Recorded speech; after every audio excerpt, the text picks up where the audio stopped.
মন্ট্রিয়ালের সেই নৈশভোজের স্মৃতি এখন নতুন মোড় নিয়েছে। ডিনার ডেটের পর এবার প্রমোদতরীতে একান্ত মুহূর্তে দেখা মিলল দুজনের।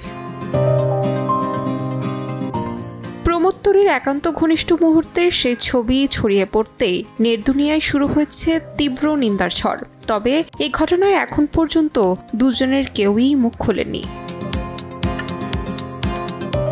কানাডার সাবেক প্রধানমন্ত্রী জাস্টিন ট্রুডোর সঙ্গে হলিউডের আলোচিত গায়িকা কেটি পেরির প্রেম এখন ওপেন সিক্রেট। গত কয়েক মাসে নানা সময় রোমান্টিক মুহূর্তে ধরা দিয়েছেন তারা। চলতি বছরের জুন মাসেই অভিনেতা অরল্যান্ডো ব্লুমের সঙ্গে দীর্ঘ 9 বছরের সম্পর্কের ইতি টানেন কেটি। অন্যদিকে 2023 সালে স্ত্রী সোফির সঙ্গে বিচ্ছেদ ঘটে ট্রুডোর। পুরনো সম্পর্ক থেকে বেরিয়ে এক পথে হাঁটলেও সম্পর্কের বিষয়টি স্পষ্ট করেনি ট্রুডো ও কেটি। তাহমিনা তন্নি, সময় সংবাদ।